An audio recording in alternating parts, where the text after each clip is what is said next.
नमस्कार दोस्तों, स्वागत है आपका हमारे ऑफिशियल यूट्यूब चैनल GS नियसर में। कैसे हैं आप सब?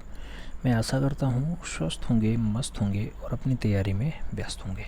मित्रों, आज जो क्लास होने वाली है इसमें हम लोग 5 महत्वपूर्ण कलाकारों को पढ़ेंगे। पहला नाम के हैबर का है या हैबर का है।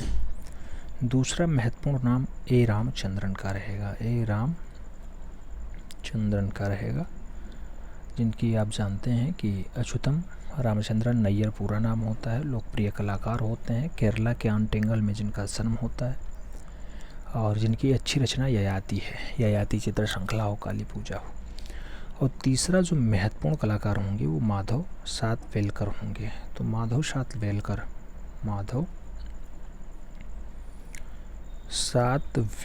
को पढ़ेंगे हम लोग। और उसके साथ जो चौथा इम्पोर्टेंट नाम होगा वो चौथा नाम आपके स्क्रीन पे है, सहवाग चावड़ा का। क्या रहेगा? सहवाग चावड़ा का रहेगा। और जो पांचवा नाम हमने बताया वो NS बेंद्रे का होगा। पांचवा नाम नारायण श्रीधर बेंद्रे रहेंगे। इन्हें हम लोग पढ़ेंगे, जिनका जन्म इंदौर मध्य प्रदेश में 1910 के आसपास होता है। आइए क्लास स्टार्ट करते हैं। आप सभी को भारतीय संविधान के जो है जन्मदाता और भारत रत्न बाबा साहब भीमराव अंबेडकर की जन्म जयंती की बहुत बहुत शुभकामनाएं। आइए क्लास की तरफ बढ़ते हैं मित्रों। क्लास में पहला नाम के हैबर का दिया गया। 1912 में जन्म और 96 में जिनकी मृत्यु होती है। कृष्ण केंटागिरी हैबर का जो जन्म है 1912 में कर्नाटक के एक छोटे से गांव कांटीगेरी में हुआ था। किशोरावस्था में राजा रवि वर्मा के चित्र जो है वो सरस्वती की प्रतिकृति अपने घर की दीवार पे देखे और उस पर जो है उकेरने से उनमें चित्रकला की सीख उत्पन्न हो जाती है, यानी ये चित्रकला करना जान जाते हैं। किसकी रचना थी? रवि वर्मा की रचना थी। कौन सी रचना? सरस्वती की प्रतिकृति। माँ सरस्वती की रचना आप देखेंगे, माँ सरस्वती हो, लक्ष्मी हो, गणेश हो, ये ज़्यादातर रचनाएं जो हैं रवि वर्मा की तैलीय रचना है और ज़्यादातर घरों में आपको दीवारों पर देखने को मिल जाएगा। इसीलिए रवि वर्मा को भारत में कैलेंडर कला का जन्मदाता माना जाता है। कैलेंडर, कहीं कैलेंडर तो कहीं कैलेंडर लिखा मिलता है, कैलेंडर। तो कैलेंडर कला का जन्मदाता होता है। कई जगह आधा ना होता है, कहीं आधा डा होता है, जैसा भी है कुल मिला के बस या रवि वर्मा कैलेंडर कला के जन्मदाता होते हैं। ज़्यादातर घरों में आपको इनकी प्रतिमाएं देखने को मिल जाएंगी। अगला पॉइंट आता है मित्रों कि मुंबई आने के बाद जीवन यापन के लिए हैबर ने फोटोग्राफर के रूप में, रिटचिंग आर्टिस्ट के रूप में कार्य किया है और JJ स्कूल ऑफ आर्ट से डिप्लोमा किया 1939 ईस्वी में। और इसी संस्थान में अध्यापक भी नियुक्त हो गए। जो आप अध्यापक की आज तैयारी कर रहे हैं, जहाँ से पढ़े हों वहीं आपको पढ़ाने को मिल जाए, कितना बढ़िया संयोग होता है। तो ऐसा कारनामा रवि वर्मा के साथ हो, रवि वर्मा नहीं आपको देखने को मिलेगा। क्या नाम? के हैबर। तो के हैबर के साथ ऐसा हो चुका है कि के हैबर जी जहाँ पढ़े हैं वहीं पढ़ाए हैं। ये बहुत अच्छी बात थी। आगे अगर हम लोग बात करें तो के हैबर का पूरा नाम पूछा जा रहा है। कांटागिरी कृष्ण हैबर इनका पूरा नाम होता है। और के हैबर लोक कला से प्रभावित भी रहे हैं। और आप जानते हैं लोक कला पे आधारित शैली आपकी कौन सी होती है? तो बसोहली शैली आपकी लोक कला पे आधारित शैली मानी जाती है। आगे बात करते हैं। अगला पॉइंट आता है कि के हैबर ने अपनी कर्मस्थली कहाँ बनाया? तो अपनी कर्मस्थली मुंबई ही बनाए। के हैबर के चित्रों पे कौन सा प्रभाव देखने को मिलता है? तो जैन, मुगल, राजपूत शैली का प्रभाव ज़्यादा दिखाई देता है, यानी परिलक्षित होता है। हैबर ने वर्ष 1949 में जूलियन एकेडमी पेरिस में चित्रकला का अध्ययन भी करने गए थे। के हैबर के अंतिम दिनों का चित्रण जो है वो रेखात्मक रहा है। हैबर का प्रसिद्ध चित्र मुर्गा की लड़ाई जो है ये तैलीय रचना है और वर्तमान में चंडीगढ़ संग्रहालय में आपको देखने को मिल जाएगी। थोड़ी अच्छी रचना मानी जाती है। के हैबर पश्चिमी कलाकार पाल गोंगवा और उसके साथ पाल सेजान और पाल गोंगवा से ज़्यादा प्रभावित रहे हैं। के हब्बार को 3 बार ललित कला अकादमी नई दिल्ली का राष्ट्रीय पुरस्कार भी दिया जा चुका है। शायद एक बार इसे हम पढ़ा चुके हैं के हब्बार को, पढ़ाने तो इसे 5 बार हम पढ़ा चुके हैं, लेकिन इसमें हमें लग रहा है एक बार हम पढ़ा चुके हैं।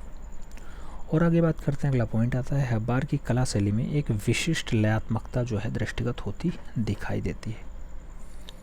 और क्या है, गांव के त्योहारों के वैभव और बहुरंगी लोक सांस्कृतिक की अमिट प्रभाव को जो है हब्बार की कला पर परिलक्षित होता बताया जाता है।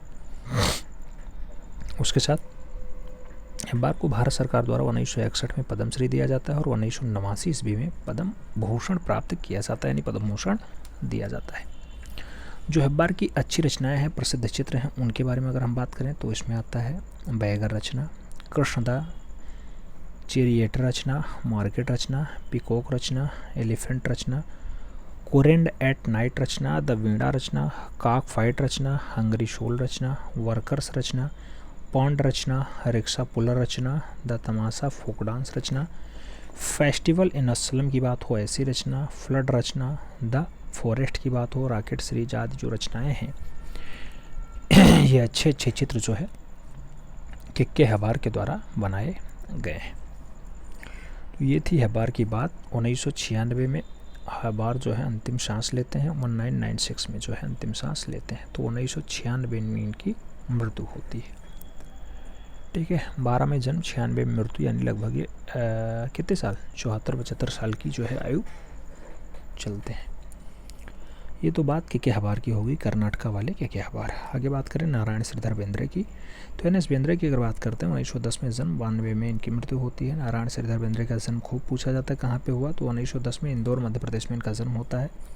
बाल्यकाल में चेचक के प्रकोप से बेंद्रे का एक आंख जो है दृष्टिहीन हो जाता है। बेंद्रे ने state school of arts Indore में दत्तात्रेय दामोदर देवलालीकर से कला का अध्ययन प्राप्त किया। यही दत्तात्रेय दामोदर देवलालीकर जो है इंदौर में किसको शिक्षा ग्रहण कराते हैं, एक और कलाकार होते हैं, बहुत फेमस होते हैं, भारत के पिकासो कहे जाते हैं, M.F. हुसैन उनका नाम होता है, M.F. हुसैन उनका नाम होता है, तो उन्हें भी ये कला की शिक्षा ग्रहण करवाते हैं। आगे बात करते हैं, अगला पॉइंट आता है 1934 का। 1934 में कब, 1934 में आपने मुंबई से गवर्नमेंट आर्ट डिप्लोमा भी किया है। बेंद्रे ने कश्मीर गवर्नमेंट्स विजिटर्स ब्यूरो में अपनी सेवाएं भी दी हैं और 1950 ईस्वी में बेंद्रे ललित कला संकाय महाराजा सियाजी राव विश्वविद्यालय में विभागाध्यक्ष और चित्रकला पद पे भी नियुक्त हुए हैं। तो ये पूछा जाता है कहाँ पे इन्होंने अपनी सेवाएं दी, तो इन्होंने ललित कला अकादमी संकाय और उसके साथ महाराजा सियाजी राव विश्वविद्यालय में भी विभागाध्यक्ष के रूप में कार्य किए हैं। बेंद्रे के प्रमुख शिष्य कौन कौन रहे, तो आप देखेंगे तो ज्योति भट्ट का नाम आएगा, त्रिलोक कौल का नाम आएगा, शांति दबे का नाम आएगा, J.R. संतोष का नाम आएगा, रतन परामू का नाम आएगा और गुलाम मोहम्मद शेख का नाम भी आपको बेंद्रे के शिष्यत्व के रूप में देखने को मिल जाएगा। तो नारायण श्रीधर बेंद्रे के बहुत सारे शिष्य होते हैं। एन एस बेंद्रे ने प्रारंभिक समय के चित्रों में वास और ग्वास तकनीकी में कार्य किया है। और आगे बात करते हैं, बेंद्रे ने बिंदुवादी पद्धति, कैसी बिंदुवादी पद्धति में रंगों का प्रयोग किया, जिसमें चौड़े तूलिका आघातों में टोन, रंग और टेक्सचर प्रदान करने के लिए बिंदुओं का प्रयोग किया गया है। 1952 ईस्वी में भारत सरकार द्वारा चीन भेजे गए जो सांस्कृतिक दल हैं उसमें बेंद्रे को सम्मानित सदस्य के रूप में भी शामिल किया गया है। उसके साथ बेंद्रे की कला पे मुख्यतः राजपूत और मुगल कला का प्रभाव भी खूब ज़्यादा दिखाई देता है। बेंद्रे ने फ्रेंच कलाकारों में गोंगवा और मातिस की छितरई, द्रुत विकर्णता और सेंजा से गहरा आभास का भेदक दृष्टिगोचर प्राप्त होता है। बेंद्रे ने न्यूयॉर्क से ग्राफिक कला में विशेष योग्यता भी प्राप्त की है, तो न्यूयॉर्क से भी ये जाके ग्राफिक कला को सीख के आए हैं। मुंबई की गली कूचों और बाज़ारों में घूमने वाले व्यक्ति आपके मॉडल बनने वाले हैं, इस पे इन्होंने कार्य किया है। बेंद्रे के चित्र संयोजन में क्यूबिस्टिक कार्यों में मानवाकृतियाँ और स्टिल लाइफ जैसे प्रमुख हैं और जो गगनेन्द्र ठाकुर के चित्रों जैसे आप दिखाई देते हैं।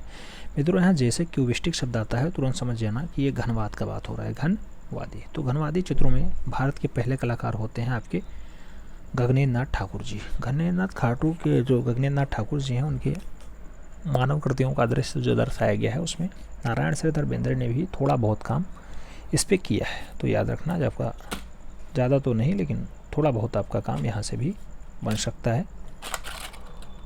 और आगे अगर बात करते हैं, अगला पॉइंट आता है। अगला पॉइंट कह रहा है सन 1941 में बेंद्रे की उत्कृष्ट कृति के लिए बॉम्बे आर्ट सोसाइटी का स्वर्ण पदक भी इन्हें दिया जाता है। तो स्वर्ण पदक कब मिलता है? 1941 में मिलता है। किसके लिए? एक बढ़िया रचना के लिए। 1946 में आर्ट सोसाइटी ऑफ इंडिया की पटेल ट्रॉफी से भी नवाजा जाता है किसको, एन.एस. बेंद्रे को, एन.एस. बेंद्रे को।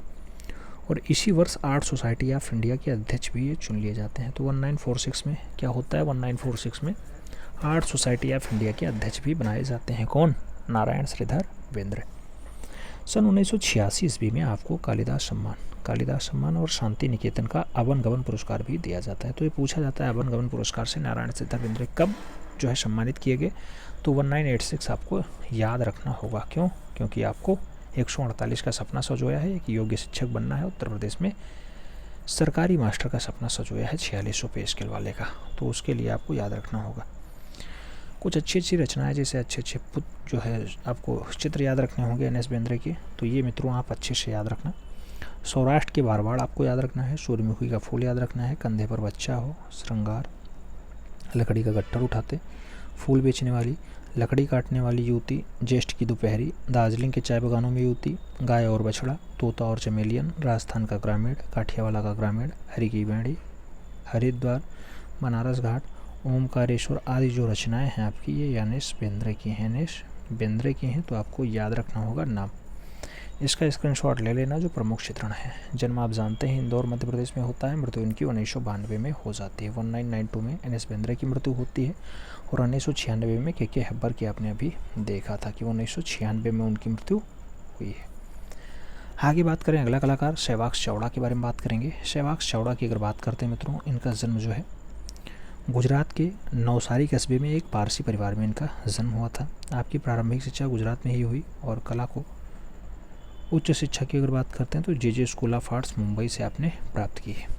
Sehwag Chavda sir Ratan Tata charity trust के अध्ययन वृत्ति प्राप्त करके कला की शिक्षा को लेने में यूरोप चले जाते हैं। आपके व्यक्ति चित्रण की अगर बात करते हैं तो भूरी चट्टान पे उत्कीर्ण है, भूरी चट्टान पे आपके व्यक्ति चित्रण उत्कीर्ण है। काष्ठ खुदाई, लिथियोग्राफी जो है नष्ट प्रिय चित्रों का पुनर्जीवन देने में दक्षता आपने प्राप्त कर रखी है। आप भारत भ्रमण और दक्षिणी पूर्वी एशियाई जिसमें बर्मा, मलाया, इंडोनेशिया की यात्राओं में अंग विन्यास से अत्यधिक प्रभावित भी हुए। नृत्य कला में दक्ष युवती से जो है विवाहोपरांत सहवाग चावड़ा की जो कला है वो नवीन मोड़ में आ जाती है। जब शादी हो जाती है नृत्य कला की गायिका से, उसके बाद इनका जो है कला की ओर और थोड़ा झुकाव हो जाता है। गुजरात के निवासी रहे, याद रखना पारसी परिवार के रहे। नृत्य की विविध मुद्राओं, खजुराहो, एलोरा और सांची की शास्त्रीय मूर्तियों का भाव भंगिमा आपने रेखाओं में बांधने की एक श्रृंखला को तैयार करने का काम सहवाग चावड़ा का रहा। आपने सभी माध्यमों का प्रयोग किया किंतु टेम्परा में आपकी अत्यधिक रुचि रही। स्याही से निर्मित चिदंबरा मंदिर है, क्या स्याही से निर्मित चिदंबरा मंदिर में नृत्य भंगिमाओं का रेखांकन अपने अद्वितीय तरीके से किया गया है। प्रमुख चित्र की अगर बात करते हैं तो प्रमुख चित्रों में जो सहवाग चावड़ा ने बनाया हेड रचना है, म्यूजिशियंस है, फोक डांस गुजराती 3 है।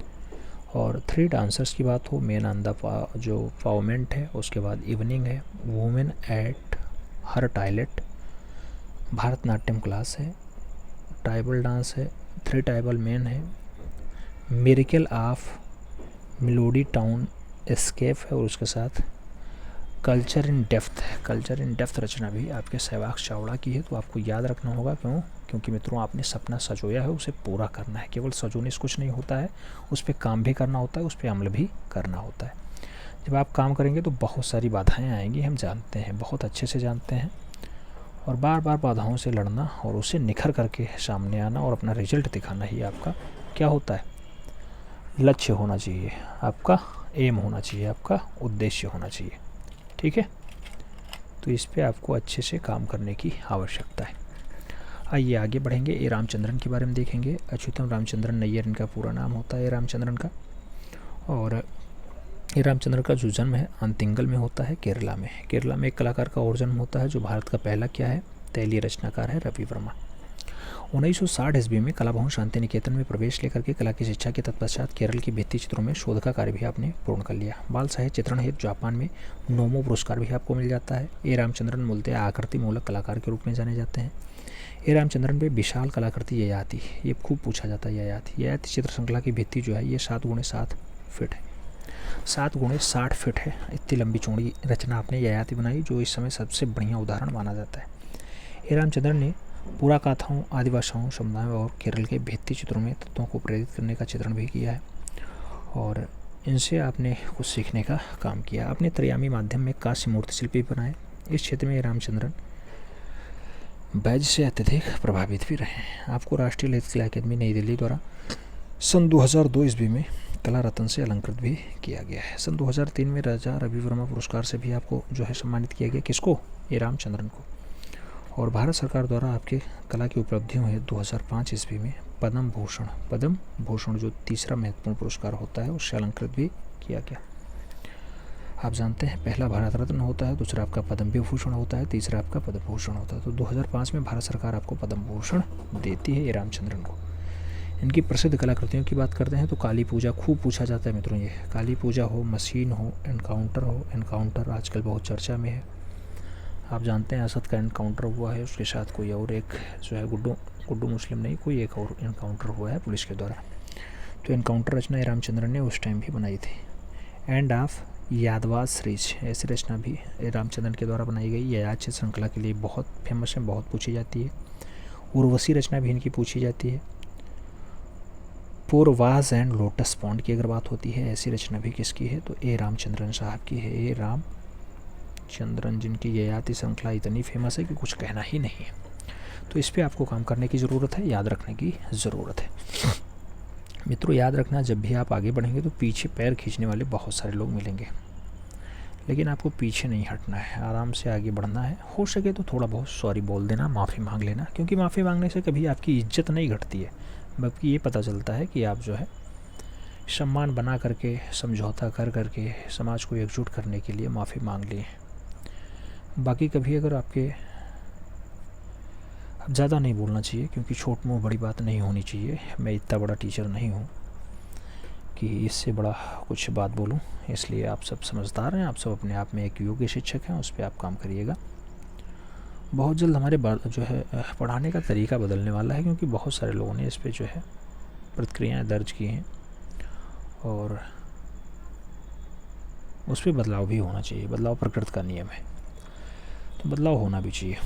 ठीक है, कुछ नए अंदाज में आपको मिलेगा।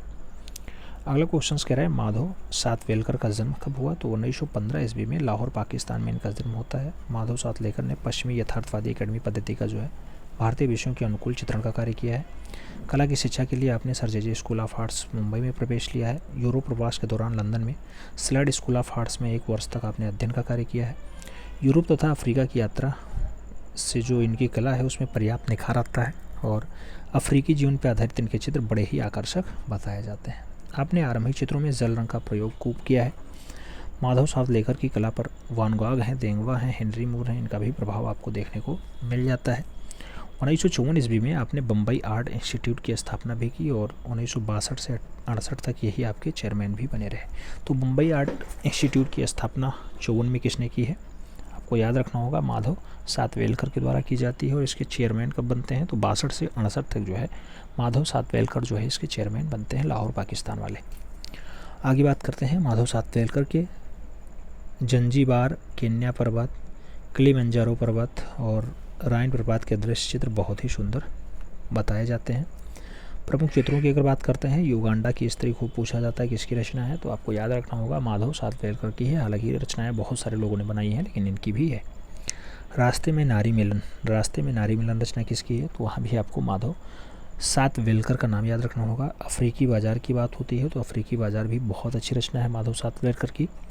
बेल्जियम कांगो में स्त्रियाँ और टोकरियों वाली अगर ऐसी दृश्यों की बात करते हैं तब भी आपको माधव सातवेलकर का नाम याद रखना होगा, जिनका जो है लाहौर पाकिस्तान में 1915 में जन्म होता है। 1915 में माधव सातवेलकर का जो जन्म है लाहौर में हुआ और इनकी मृत्यु की अगर बात करते हैं 2006 में इनकी मृत्यु हो जाती है। तो आज ये आपके लगभग 5 महत्वपूर्ण कलाकार थे जिनको पढ़ाने का काम रहा। हमें उम्मीद है कुछ ना कुछ आपको सीखने को मिला होगा, क्योंकि आपने सपना सजोया 148 फतेह करने का। उसके लिए मित्रों ये क्लास बहुत इंपॉर्टेंट है। 148 आपको फतेह करना है और ईमानदारी के साथ मेहनत करना है। बाकी अगर कोई शकवा गिला है तो आप कमेंट बॉक्स में लिख सकते हैं, उस पर विचार किया जाएगा और आपको उससे जुड़ा हुआ सॉल्यूशन देने का पूरा प्रयास रहेगा। चलिए मिलते हैं, तब तक के लिए दिल से सैल्यूट। जय हिंद।